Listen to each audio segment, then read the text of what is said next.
Comme je le disais tantôt en titre, sous le haut patronage de la ministre des Mines, les États généraux des Mines qui se tiennent à Kinshasa depuis jeudi dernier se clôturent ce samedi 10 juillet 2021 pour réussir la mise en place de nouvelles stratégies de développement de ce secteur. La patronne des Mines en RDC, Antoinette Nsamba, a plaidé pour la mise en application du code et règlement minier, guide de la bonne marche du secteur.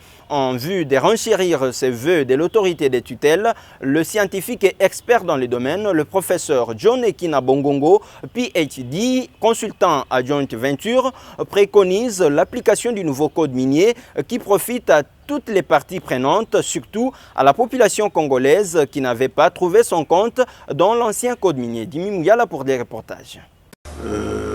La contribution des hommes scientifiques, notamment le professeur d'université, s'avère nécessaire pour l'acceptation du nouveau code minier par les partenaires étrangers. Il faut dire qu'en faisant une lecture croisée entre les deux codes, l'ancien code minier était caractérisé par le faible taux de redevance, le faible taux de royalty. C'est-à-dire que lorsque quelqu'un exploite dans une activité minière, il ne doit payer que 2% des royalties ou des redevances sur le chiffre d'affaires. Et cette situation a duré depuis 2002. Et dans nos recherches, nous avons essayé de décrier cela. Pour dire que même si on faisait descendre les anges pour gérer la RDC, dans ces conditions-là, ça serait pratiquement impossible de booster la relance. Tellement qu'on a beau crier, on a décrié.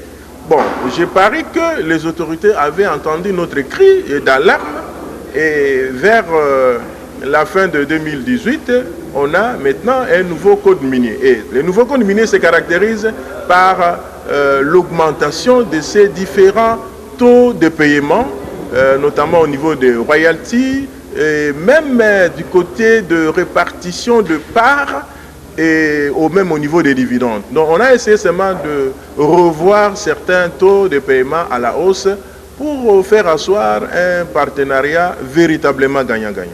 Telle est la difficulté que rencontre la RDC à ce qui concerne l'augmentation des taux de redevances ou des royalties et qui est passé de 2 à plus ou moins 10%. Ce code minier rencontre beaucoup de résistance, beaucoup de difficultés parce que les partenaires étrangers sont en train de réfléchir par 2 fois pour l'accepter. Mais bon, nous sommes en train, nous, scientifiques, d'observer cette situation pour voir comment on va